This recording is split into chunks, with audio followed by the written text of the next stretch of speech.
Okay guys, మనం ఇప్పుడు Sargon ప్యాలెస్కి వెళ్తున్నాం. ఇది ఫ్రెంచ్ వాళ్ళు ఎవాక్యుయేట్ చేశారు ఖుర్షాదాబాద్లో, ఇరాన్కి సంబంధించి, నార్థన్ ఇరాన్కి సంబంధించి.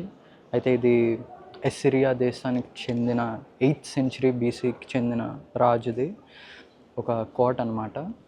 అయితే ఇది ఎందుకు మెయిన్ మనకి, ఇది యెషయా గ్రంథం 20వ అధ్యాయం 1వ వచనం నుంచి ఉంటుంది. ఆ సర్గోన్ అనే రాజు ఇజ్రాయేల్ని టేక్ ఓవర్ చేసుకున్నారు, అంటే ఆక్రమించుకున్నారు ఇజ్రాయెల్ దేశాన్ని. అయితే ఆ సర్గోనికి పుట్టిన కుమారుడే సెనాకెరీబ్. ఈ సెనాకెరీబ్ అనే అతను యూదా దేశం మీదకి కూడా, హెజ్కియా రాజు మీదకి ఇతను యుద్ధంకి వెళ్ళినప్పుడు అప్పుడే దూత వచ్చి వాళ్ళందరినీ నాశనం చేస్తుంది అన్నమాట. అసిరియా ఆక్రమించుకుంటారు ఇజ్రాయెల్ దేశాన్ని. ఇవి అక్కడ సర్గోనికి చెందిన ఆర్టిఫెక్ట్. మనకి ఇవన్నీ బైబిల్లో రాసి ఉంటాయి కదా, యానల్స్లో కూడా రాసి ఉంటాయి ఈ ఆర్టిఫెక్ట్స్ కోసం. ఇది 2వ రాజులు 17వ అధ్యాయంలో దీనికోసం రాసి ఉంటుంది, అదే ఈ రాజు కోసం. ఇవి కాపలా అన్నమాట. అక్కడ ఇవి చాలా పెద్దగా ఉంటాయి, చూసారుగా అక్కడ మనిషి అంత చిన్నగా అనిపిస్తున్నారు. ఇవి చాలా ఆస్తులు అన్నీ వచ్చాయి అప్పుడు. ఈ ప్రాజెక్ట్ని తీసుకున్నాడు, అక్కడ ఉన్న బానిసలు బట్టి వాళ్ళందరు బట్టి ఈ ఒక ప్రాజెక్ట్ని కట్టారు. దీన్ని చూసారు కదా, లాంగ్వేజ్లో క్యూ ఫామ్లో రాసి ఉంటాయి దీని మీద. ఇదిగో సర్గోన్ రాజు, అతని కుమారుడు సెనాకెరీబ్.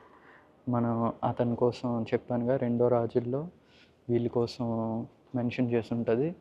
అయితే వీళ్ళు ఇదే అని తెలుస్తుంది అంటే మనకి వీటి మీద రాసి ఉంటాయి.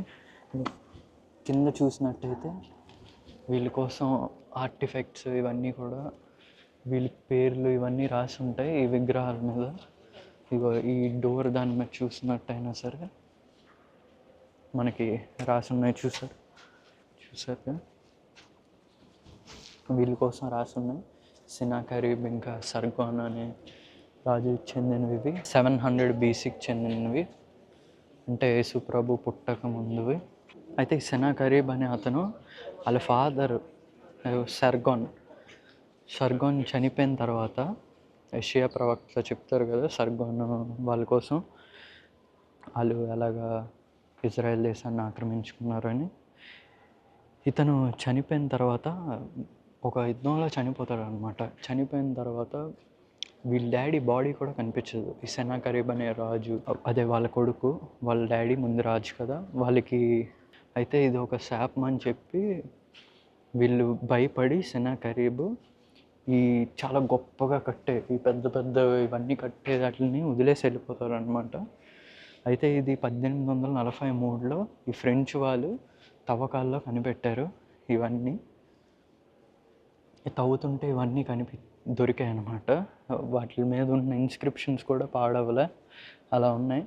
ఇవన్నీ చూసారుగా ఇన్స్క్రిప్షన్స్, ఇవన్నీ విగ్రహాలు, ఇవన్నీ కూడా. అయితే ఇది 200 రూమ్స్ సంబంధించి, ఇంకా కోర్ట్ యార్డ్స్ అంటే బాల్కనీస్ లాగా ఇవన్నీ సంబంధించి ఉంటాయి అన్నమాట. ఇవన్నీ చూసారు, ఇది ఒక పెద్ద ప్రాజెక్ట్ అన్నమాట. ఇలా చాలా రూమ్స్ ఉంటాయి, 2-3 రూముల్లో సెట్ చేశారు. మనకి ఇక్కడ దీనికోసం మ్యాప్ కూడా ఉన్నది ఇక్కడ. అయితే ఈ సెనాకెరీబ్ ఈ శాపం అయిపోయింది, ఇది మా నాన్న కూడా కనిపించలే, బాడీ కూడా యుద్ధంలో చనిపోయిన తర్వాత అని చెప్పి అప్పుడు నినివే పట్టణాన్ని వీళ్ళు సెనాకెరీబ్ మెయిన్ సెంటర్ కింద, క్యాపిటల్ కింద చేసుకున్నాడు. చూసారుగా సింహం పట్టుకొని, ఇవన్నీ కూడా దూతల్లాగా సింహాన్ని చేత్తో పట్టుకున్నట్టు. ఇక్కడ నుంచే ఈ విగ్రహారాధనలు ఇవన్నీ కూడా వచ్చాయి. ఎందుకంటే ఈ దేశాలు తర్వాత ఫ్యూచర్లో పర్షియా దేశం ఆక్రమించుకుంటుంది.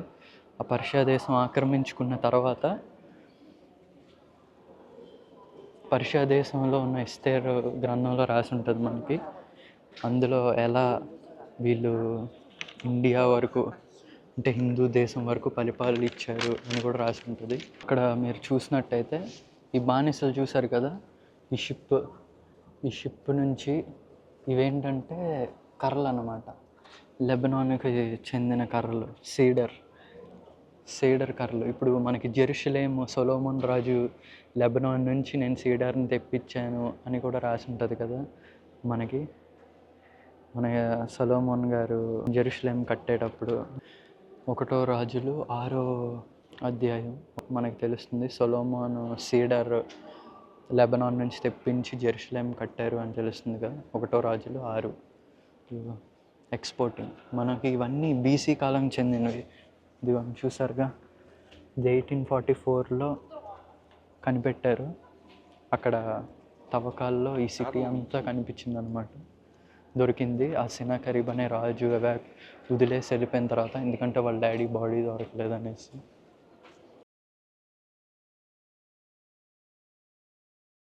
ఇవే తవ్వకాల్లో తీసి బయటన మనకి అన్నీ ఓపెన్గా పెట్టారు. చూసారుగా, ఇప్పుడు ఆ బొమ్మ ఇలా ఉండేది, ఇలా కింద ఇలా ఎవాక్యువేట్ చేసినప్పుడు దొరికింది. ఈ కలర్స్ కూడా ఇప్పటికే ఉన్నాయి. ఆ కలర్స్ ఉన్నాయి కదా ఇలా ఆర్చ్ మీద, ఆ కలర్స్తో పాటు కూడా దొరికాయి మొత్తం ఆర్టిఫెక్ట్స్ అన్నీ కూడా. ఇంకా అక్కడక్కడ డిస్ట్రాయ్ అయిపోయినవి చిన్న చిన్నవన్నీ కూడా కలెక్ట్ చేశారు వీళ్ళు.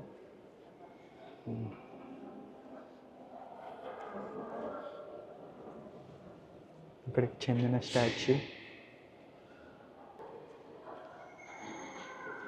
చూసారుగా, ఆ ఫోటోలో ఉన్నట్టు ఉంటుంది సేమ్ అన్నీ కూడా.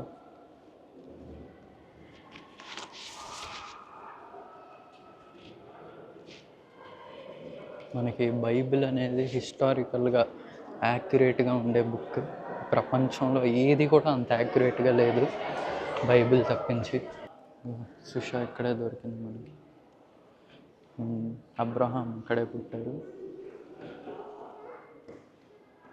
ఇది ఇలాం దేశం, అప్పట్లో అబ్రహాం గెలిచిన దేశం ఇది. ఇక్కడ హరప్పన్ సివిలైజేషన్ మన ఇండియాకి చెందింది. ఇవన్నీ కూడా ఫ్యూచర్లో పర్షియా దేశం, బబులోన్ దేశం ఇవన్నీ వేయలే. అక్కడ నుంచి విగ్రహారాధన ఈ హరప్పన్ సివిలైజేషన్కి వచ్చింది. ఇదే మన ఇండియా. ఇదంతా చూసుకుంటే హిందూ దేశం. ఇండస్ నుంచే ఇవన్నీ కూడా ఇండియాకి, ఇక్కడ నుంచి ఇవన్నీ ఇక్కడ నుంచి ఇలా వచ్చాయి అన్నమాట.